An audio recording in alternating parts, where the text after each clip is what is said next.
بسم اللہ الرحمن الرحیم۔ تمام دیکھنے اور سننے والوں کو السلام علیکم۔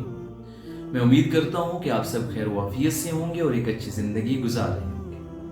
آج میرا سب اپنے نوجوان بھائیوں سے ایک چھوٹا سا شکوہ ہے جو میرے دل کی بات ہے، جو میں آپ سب دوستوں کے ساتھ کرنا چاہتا ہوں۔ ہمارے گھر میں دو ہستیاں موجود ہوتی ہیں، ان سفید بالوں والی ہستیوں کو ہم ماں باپ کہتے ہیں۔ ان ماں باپ کے ساتھ ہمارا سلوک آج کل اچھا نہیں ہے۔ میں نے بارہا جگہ پہ دیکھا ہے کہ لوگ ان ہستیوں کو، ان کی جو عزت و تکریم ہے وہ نہیں کر رہے۔ کیا ہم اس دین سے جو ہمارے نبی پاک صلی اللہ علیہ وآلہ وسلم لے کے آئے ہیں، کیا ہم اس سے ناآشنا ہیں؟ کیا اس کے بارے میں ہمیں معلوم نہیں ہے؟ رسول پاک صلی اللہ علیہ وآلہ وسلم کے کیا فرمان ہیں؟ جو قرآن ان ہستیوں کے بارے میں کیا کہتا ہے؟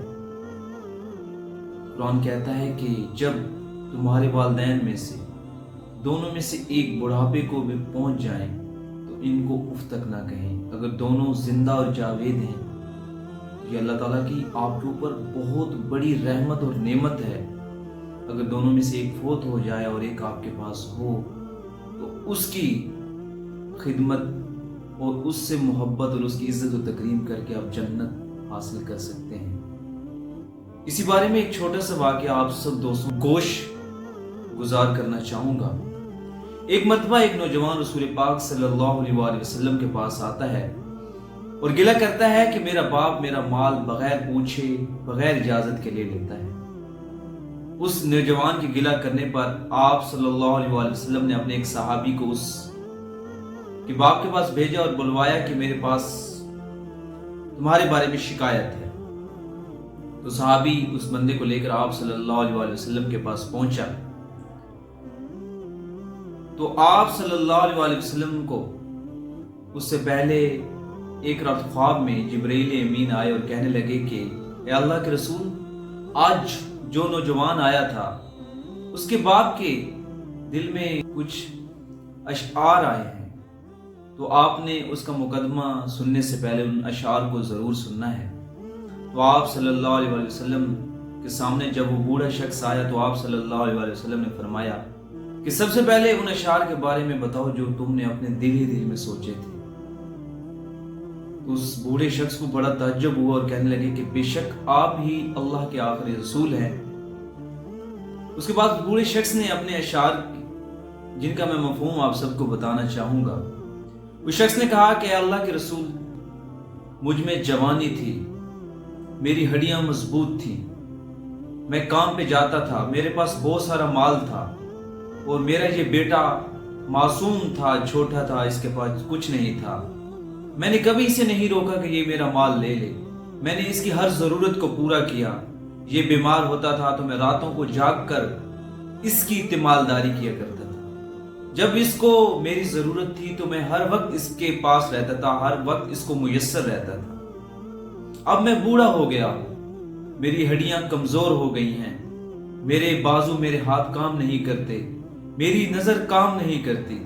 اب جب مجھے اس کی ضرورت پڑی ہے تو یہ شخص، یہ میرا بیٹا مجھ سے منہ موڑنے کی باتیں کر رہا ہے۔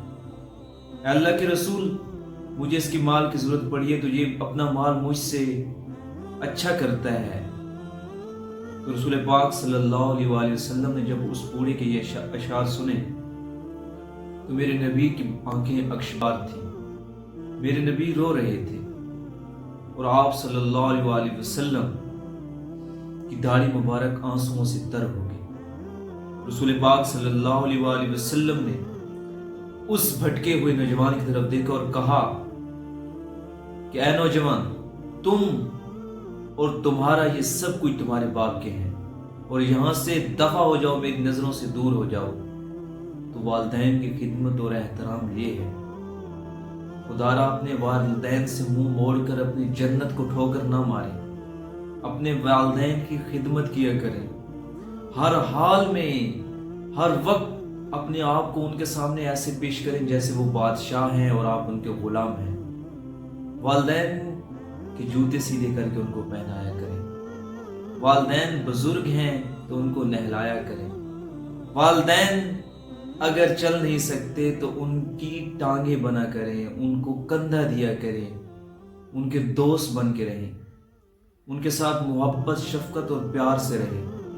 والدین وہ ہستیاں ہیں، اگر وہ دنیا میں نہ رہے تو پھر آپ کو پتہ چلے گا ان کی دعاؤں سے ہمارے بہت سے کام گھر بیٹھے حل ہو جاتے ہیں۔ تو اللہ تعالیٰ سے دعا گو ہے، اللہ تعالیٰ ہم سب کے والدین کو لمبی اور عافیت والی زندگی سے نوازے، اور اللہ تعالیٰ ہمیں والدین کا فرما بردار بنائے اور ان کی خدمت کر کے ہمیں جنت الفردوس کا مالک بنائے۔ ملتے ہیں اپنی نیکسٹ ویڈیو میں، تب تک کے لیے اللہ حافظ۔